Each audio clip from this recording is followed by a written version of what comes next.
Di negeri Mesir kuno, di tengah kejayaan piramida dan kuil-kuil raksasa, lahirlah seorang raja yang berbeda dari pendahulunya. Amonhotep IV yang kelak dikenal sebagai Akhenaten naik takhta dengan tekad yang mengguncang seluruh Mesir. Ia ingin menghapus kepercayaan lama dan menggantikannya dengan satu Tuhan, Aten, sang dewa matahari. Namun, jauh sebelum itu, seorang pria asing, seorang budak yang diangkat menjadi pembesar, telah mengukir namanya dalam sejarah Mesir. Dialah Yusuf, seorang pria yang dikenal karena kebijaksanaannya, ketulusannya, dan kemampuannya menafsirkan mimpi. Ia tidak lahir sebagai seorang bangsawan, namun takdir membawanya ke istana Mesir untuk menjadi penasihat raja. Kisah mereka berdua tidak tercatat dalam satu prasasti pun, namun misteri tetap menyelimuti hubungan antara Akhenaten dan Nabi Yusuf. Dikisahkan bahwa pada suatu hari, Firaun Mesir bermimpi tentang 7 ekor sapi gemuk yang dimakan oleh 7 ekor sapi kurus, serta 7 bulir gandum hijau yang kemudian layu digantikan 7 bulir gandum kering. Mimpi ini mengundang kebingungan di istana. Tak satu pun pendeta atau peramal kerajaan dapat menafsirkannya, sampai seorang narapidana mengingat seorang pria yang pernah dipenjarakan bersamanya. Pria itu adalah Yusuf, seorang tawanan asing dari negeri Kanaan. Yusuf dipanggil ke hadapan Firaun. Dengan penuh keyakinan, ia menafsirkan mimpi itu. Akan datang 7 tahun kelimpahan di Mesir, diikuti oleh 7 tahun kelaparan yang hebat. Yusuf pun menyarankan agar Mesir mengumpulkan hasil panen selama tahun-tahun kelimpahan dan menyimpannya sebagai cadangan untuk masa sulit yang akan datang. Firaun terkesan. Ia tidak hanya membebaskan Yusuf dari penjara, tetapi juga mengangkatnya menjadi wazir, penasihat utama yang mengatur seluruh perekonomian Mesir. Namun, siapakah Firaun yang berkuasa saat itu? Apakah mungkin ia adalah Amonhotep III, ayah Akhenaten? Jika demikian, mungkinkah ajaran tentang satu Tuhan yang diperkenalkan Yusuf telah menginspirasi sang pangeran muda yang kelak akan menjadi Akhenaten untuk meninggalkan politeisme dan menyembah hanya satu Tuhan? Ketika Amonhotep IV naik takhta, ia melakukan sesuatu yang belum pernah terjadi sebelumnya. Ia mengganti namanya menjadi Akhenaten, yang berarti hamba Aten, dan memerintahkan seluruh Mesir untuk hanya menyembah Aten, sang dewa matahari. Ia menutup kuil-kuil para dewa lain, terutama kuil Amun yang telah berkuasa selama berabad-abad. Banyak pendeta menentang perubahan ini, tetapi Akhenaten tetap teguh.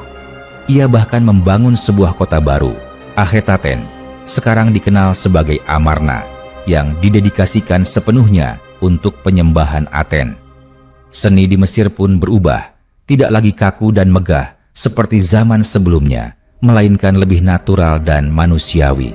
Tetapi perubahan yang ia bawa tidak diterima dengan baik. Para bangsawan dan pendeta merasa terancam. Setelah kematiannya, penguasa berikutnya berusaha menghapus semua jejaknya dari sejarah. Kota Akhetaten ditinggalkan, patung-patungnya dihancurkan, dan namanya dihapus dari daftar Firaun Mesir. Para sejarawan dan ahli agama berspekulasi, mungkinkah Akhenaten terinspirasi oleh ajaran yang dibawa Yusuf? Jika Yusuf benar-benar menjadi penasihat Amonhotep III, maka ia mungkin telah meninggalkan jejak pemikiran monoteistik di dalam istana. Akhenaten yang tumbuh dalam lingkungan itu bisa saja menerima gagasan tersebut dan mencoba menerapkannya dalam skala yang lebih besar. Namun, tidak ada bukti kuat yang menghubungkan mereka secara langsung. Nama Yusuf tidak pernah ditemukan dalam prasasti Mesir, dan catatan mengenai Akhenaten juga telah dihancurkan setelah kematiannya. Misteri ini tetap menggantung di antara lembaran sejarah yang hilang. Apakah Yusuf dan Akhenaten benar-benar saling terkait, ataukah mereka hanya kebetulan memiliki visi yang serupa tentang Tuhan yang satu? Jawabannya mungkin telah terkubur di bawah pasir Mesir, menunggu untuk ditemukan suatu hari nanti. Misteri hubungan antara Amonhotep IV dan Nabi Yusuf akan terus menjadi perdebatan di kalangan sejarawan dan arkeolog. Namun, satu hal yang pasti, keduanya adalah tokoh yang mengubah sejarah masing-masing dengan caranya sendiri. Hubungan antara Amonhotep IV, Akhenaten, dan Nabi Yusuf masih menjadi perdebatan di kalangan sejarawan dan peneliti. Beberapa teori mengaitkan Akhenaten dengan kisah Nabi Yusuf karena adanya kemiripan dalam konteks sejarah, terutama dalam reformasi keagamaan dan peran seorang penasihat asing di istana Mesir. Berikut adalah beberapa tokoh dan peristiwa yang sering dikaitkan dengan hubungan antara keduanya. Tokoh-tokoh terkait. 1. Akhenaten, Amonhotep IV. Fir'aun yang dikenal karena reformasi keagamaannya, menggantikan politeisme Mesir dengan penyembahan kepada satu dewa, Aten. Beberapa teori menganggap bahwa reformasi ini mungkin dipengaruhi oleh ajaran monoteistik yang dibawa oleh Nabi Yusuf.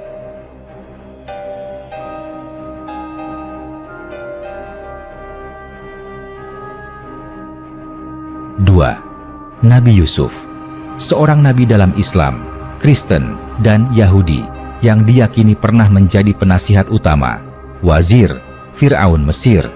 Dikenal karena kemampuannya menafsirkan mimpi yang membuatnya diangkat ke posisi tinggi di pemerintahan Mesir. Beberapa teori menduga bahwa Yusuf mungkin hidup pada zaman Akhenaten atau Fir'aun sebelumnya, seperti Amonhotep III. 3. Ratu Nefertiti, istri utama Akhenaten yang memiliki pengaruh besar dalam pemerintahan. Dalam beberapa spekulasi, ada yang mengaitkan bahwa ia mungkin memiliki hubungan dengan tokoh asing yang membawa pengaruh monoteistik. 4. Smenkhkare, penguasa misterius setelah Akhenaten yang beberapa teori menyebut bisa jadi merupakan figur yang dekat dengan ajaran Nabi Yusuf. Peristiwa penting yang dikaitkan dengan Nabi Yusuf dan Akhenaten. Pertama, takwil mimpi Akhenaten.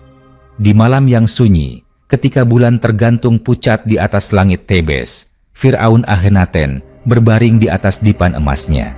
Matanya terpejam, tetapi pikirannya gelisah. Udara di istana terasa berat, seolah ada sesuatu yang menekan dadanya.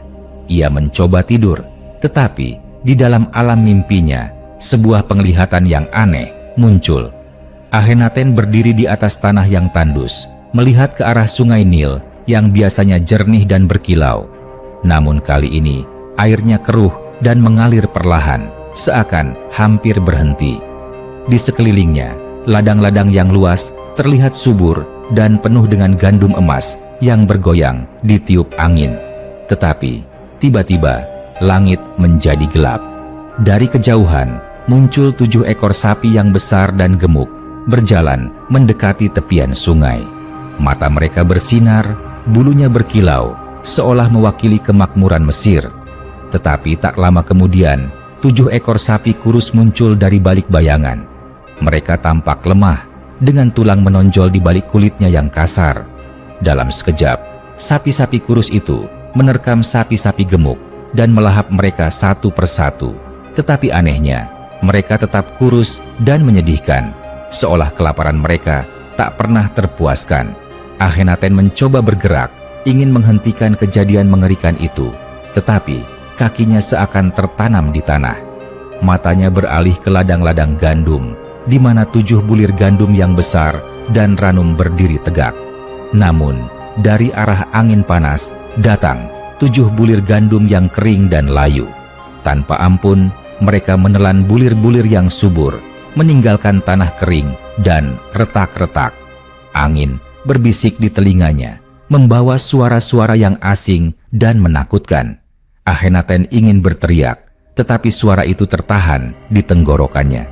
Tiba-tiba, ia terbangun. Pagi itu, Akhenaten duduk di balairung istana dengan ekspresi wajah yang muram.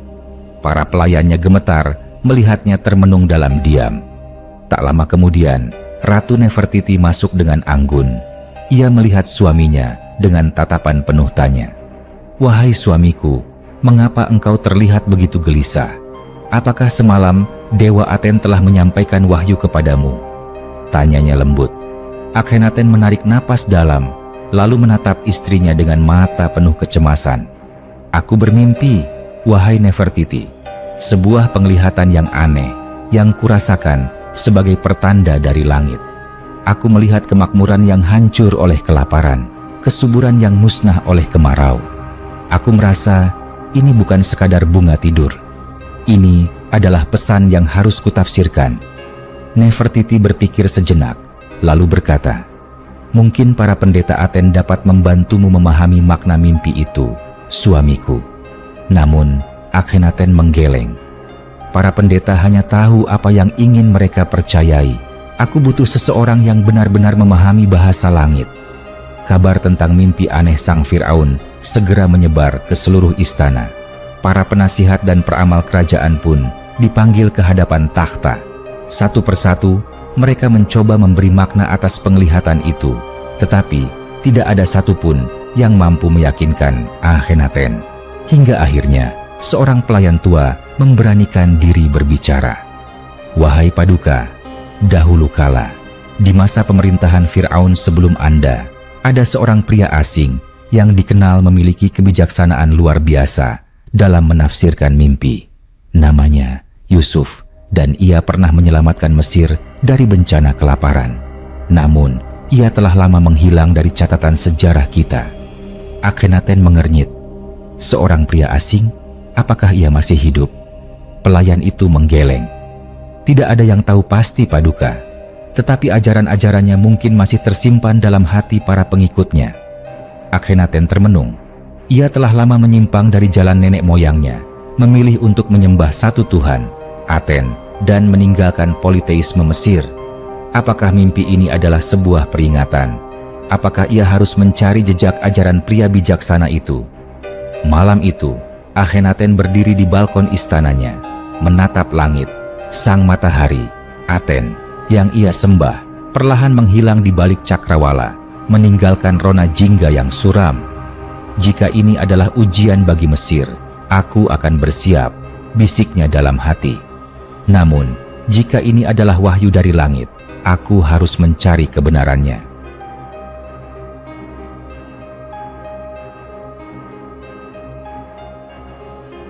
Apakah mimpi ini merupakan tanda bahwa Mesir akan kembali mengalami 7 tahun kelimpahan dan 7 tahun kelaparan, seperti di zaman Yusuf? Apakah ini adalah peringatan dari langit atau sekadar bayangan dari pikirannya yang lelah? Jawabannya akan terkubur bersama misteri yang tak pernah terungkap. Misteri Akhenaten dan mimpi yang ia alami tetap menjadi bagian dari teka-teki sejarah. Apakah ia benar-benar mendapat pertanda dari Tuhan yang satu, ataukah itu hanya sekadar bunga tidur dari seorang penguasa yang gelisah? Kedua, reformasi keagamaan Akhenaten. Di tengah kejayaan Mesir, di zaman ketika kuil-kuil menjulang tinggi dan para pendeta memegang kekuasaan besar, lahirlah seorang penguasa yang berbeda dari para pendahulunya. Namanya Amonhotep IV, seorang Firaun yang kelak mengguncang dunia dengan keyakinan barunya. Sebuah keyakinan yang akan membuatnya dicintai oleh sebagian, tetapi dibenci dan dikutuk oleh banyak orang lainnya. Malam itu, Amonhotep IV berdiri di balkon istananya, menatap matahari yang perlahan tenggelam di cakrawala Tebes. Angin padang pasir berembus lembut, membawa wangi dupa yang dibakar di kuil-kuil para dewa. Namun, di dalam hatinya ada sesuatu yang mengusik. Ia berbisik pelan, "Mengapa kita menyembah begitu banyak dewa, sementara hanya satu yang benar-benar memberi cahaya dan kehidupan?" Dari belakang, langkah kaki terdengar mendekat.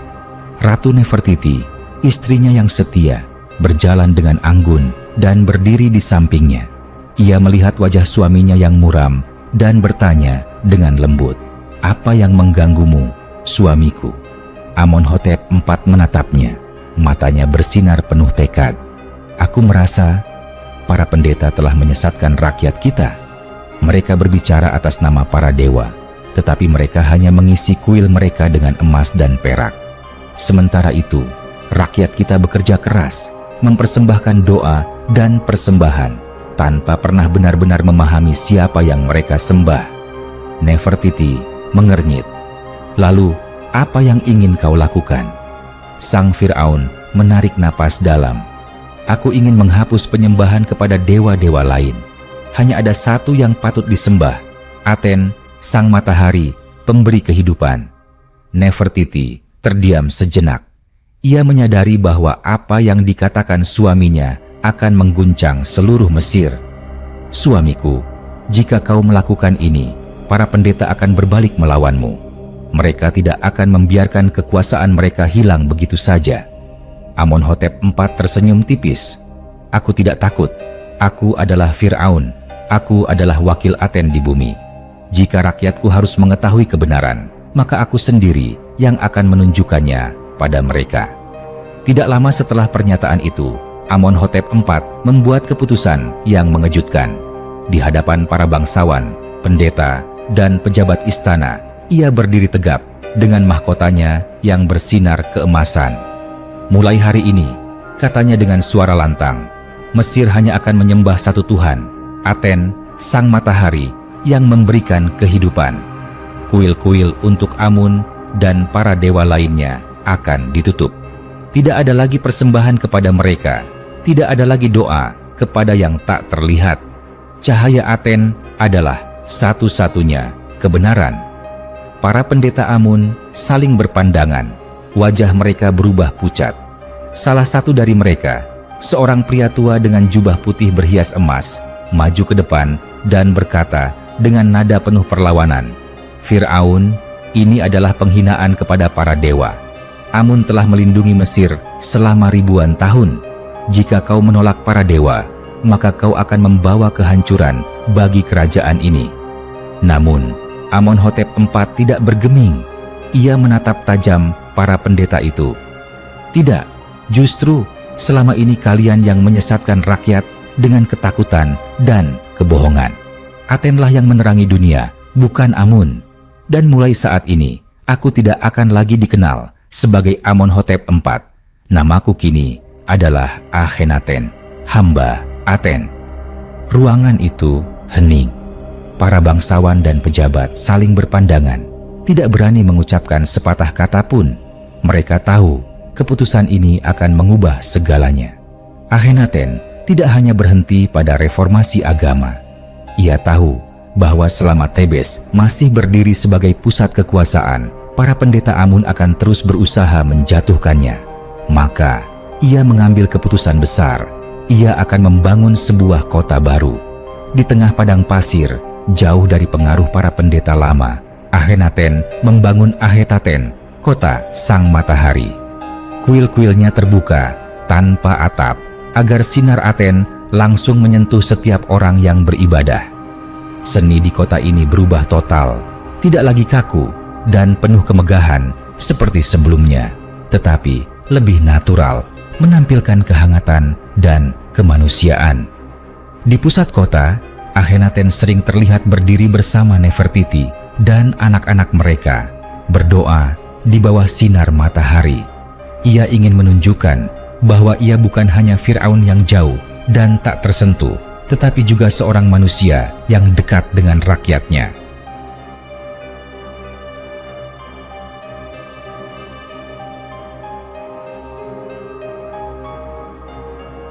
Namun, tidak semua orang senang dengan perubahan ini. Di balik tembok-tembok istana lama di Tebes, para pendeta Amun menyusun rencana. Mereka tahu bahwa Akhenaten tidak bisa bertahan selamanya. Rakyat mulai resah. Mereka takut bahwa dewa-dewa lama akan murka. Panen mulai menurun dan sungai Nil tidak membanjiri tanah seperti biasanya. Desas-desus mulai menyebar. Ini semua karena Akhenaten menghina para dewa, kata beberapa orang di pasar. Amun telah meninggalkan kita. Akhenaten tetap teguh. Ia tidak akan kembali ke kepercayaan lama. Namun, semakin banyak musuh yang mengintai di balik bayang-bayang. Dan akhirnya, takdir pun menjemputnya. Akhenaten meninggal dalam keadaan misterius. Beberapa mengatakan ia dibunuh. Yang lain percaya bahwa ia meninggal karena penyakit. Setelah kematiannya, warisannya dihancurkan. Kota Ahetaten ditinggalkan Patung-patungnya dirusak, namanya dihapus dari sejarah. Mesir kembali kepada dewa-dewa lama, dan penyembahan Aten pun perlahan menghilang. Namun, meski namanya sempat dikubur dalam sejarah, jejaknya tidak pernah benar-benar hilang. Berabad-abad kemudian, ketika arkeolog menggali reruntuhan Akhetaten, mereka menemukan kisah seorang raja yang berani menantang kepercayaan lama demi keyakinannya akan satu Tuhan. Akhenaten mungkin telah dikutuk oleh bangsanya, tetapi bagi dunia modern, ia adalah Firaun pertama yang memperkenalkan gagasan monoteisme jauh sebelum agama-agama besar lahir. Dan di bawah sinar matahari yang masih bersinar di atas Mesir, namanya tetap bergema dalam bisikan angin padang pasir. Akhenaten, sang hamba Aten. Misteri dan kebesaran reformasi Akhenaten masih menjadi perdebatan hingga kini. Apakah ia seorang visioner atau seorang fanatik yang menghancurkan Mesir? Jawabannya terkubur bersama waktu. Ketiga, pembangunan kota Akhetaten, Amarna. Di istana megah Thebes, di tengah pilar-pilar raksasa yang berhiaskan emas dan hieroglif, Firaun Akhenaten duduk termenung di singgasananya. Udara di ruangan itu berat, bukan hanya karena dupa yang dibakar, tetapi juga karena ketegangan yang memenuhi hati setiap orang di dalamnya. Para penasihat dan bangsawan berdiri di hadapannya dengan wajah cemas. Pendeta-pendeta Amun yang telah lama menikmati kekuasaan diam dalam kemarahan yang terselubung. Namun Akhenaten tetap tenang. Ia telah mengambil keputusan besar, keputusan yang akan mengubah Mesir selamanya. Kita harus meninggalkan Thebes. Suara Akhenaten terdengar mantap, memecah keheningan. Para pejabat saling berpandangan. Salah satu penasihatnya, seorang pria tua bernama Ai, melangkah maju dengan ragu. Paduka, Thebes telah menjadi pusat kekuasaan kita selama berabad-abad. Mengapa kita harus meninggalkannya? Akhenaten menatap tajam ke arah pria itu. Karena Thebes telah terkontaminasi oleh para pendeta Amun. Aku ingin sebuah awal yang baru. Aku ingin kota yang hanya diperuntukkan bagi Aten, sang matahari, tanpa bayang-bayang kuil dewa-dewa lama. Dari sudut ruangan, seorang pendeta Amun yang mengenakan jubah putih bersulam emas berbicara dengan suara tajam. Firaun, kau tidak bisa meninggalkan Amun. Kuil-kuilnya telah melindungi Mesir sejak zaman leluhurmu. Jika kau pergi, kau akan meninggalkan perlindungan para dewa.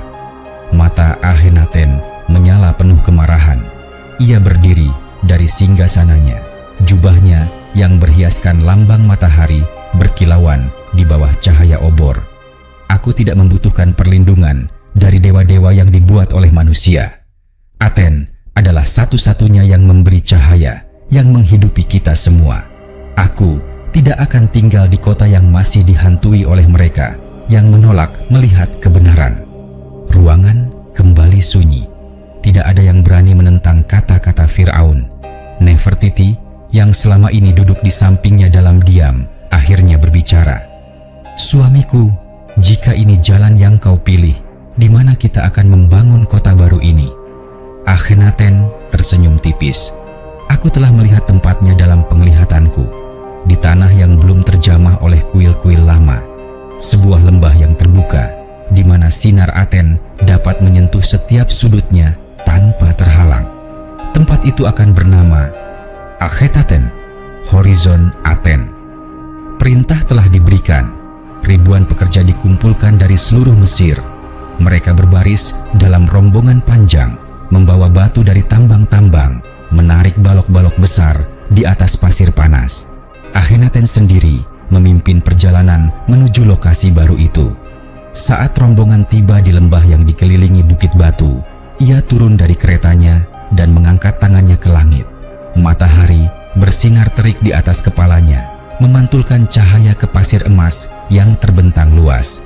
Disinilah, katanya, suaranya bergema di antara bukit-bukit, kita akan membangun kota untuk Aten. Para arsitek segera mulai bekerja. Jalan-jalan dirancang lebar, rumah-rumah dibangun dengan dinding terbuka agar sinar matahari dapat masuk.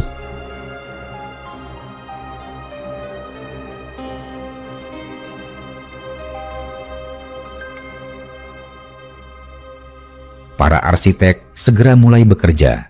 Jalan-jalan dirancang lebar, rumah-rumah dibangun dengan dinding terbuka agar sinar matahari dapat masuk.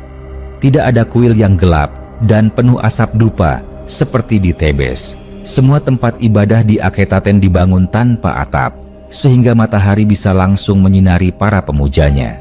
Sementara para pekerja memahat batu, para seniman mulai menghiasi dinding-dinding dengan lukisan yang berbeda dari seni Mesir sebelumnya. Jika sebelumnya Fir'aun selalu digambarkan sebagai sosok megah dan tak tersentuh, kini Akhenaten memerintahkan mereka untuk melukiskan dirinya dengan cara yang lebih manusiawi bersama Nefertiti dan anak-anaknya dalam momen-momen penuh kasih sayang. Di pusat kota, kuil besar Aten dibangun. Pilar-pilar tingginya berdiri tegak, namun atapnya dibiarkan terbuka sehingga sinar matahari langsung menerangi altar tempat para imam berdoa. Tidak ada patung dewa, tidak ada persembahan yang harus dibakar, hanya doa yang dipanjatkan kepada cahaya yang memberi kehidupan. Ketika akhirnya kota itu selesai, Akhenaten berjalan menyusuri jalan-jalan barunya, mengamati rakyatnya yang hidup dalam keyakinan baru. Mereka mengenakan jubah putih sederhana, menyanyikan lagu-lagu pujian untuk Aten. Di balkon istana barunya, Nefertiti berdiri di sampingnya, menatap ke arah matahari yang perlahan turun di ufuk barat. "Kau telah mewujudkan mimpimu, suamiku," katanya pelan. Akhetaten kini menjadi kenyataan. Akhenaten tersenyum, tetapi ada bayangan di matanya. "Ya, tetapi aku tahu musuh-musuh kita tidak akan diam saja. Tebes mungkin telah kutinggalkan, tetapi mereka belum melupakan kita." Dan memang benar, di balik tembok-tembok lama Tebes, para pendeta Amun merencanakan pembalasan. Mereka menunggu saat yang tepat untuk mengembalikan Mesir ke jalan lama, untuk menghapus jejak kota matahari ini dari sejarah. Namun, untuk saat ini, Akhetaten bersinar terang, seperti matahari yang membangkitkannya dari pasir padang pasir. Tahun-tahun berlalu, Akhenaten wafat dalam keadaan misterius, dan penerusnya yang lemah tidak mampu mempertahankan visinya. Tak lama setelah kematiannya, Thebes kembali bangkit. Para pendeta Amun merebut kembali kekuasaan mereka. Kuil-kuil lama dibuka kembali dan perintah diberikan untuk menghancurkan Akhetaten. Patung-patung Akhenaten dihancurkan, lukisan-lukisannya dikikis dari dinding, namanya dihapus dari daftar Fir'aun. Kota yang pernah menjadi pusat peradaban baru itu ditinggalkan, perlahan terkubur di bawah pasir. Namun, meskipun kota itu hilang dari sejarah, jejaknya tetap abadi. Berabad-abad kemudian, ketika para arkeolog menggali reruntuhannya, mereka menemukan sisa-sisa dari seorang raja yang berani menantang kepercayaan lama demi keyakinannya pada satu Tuhan.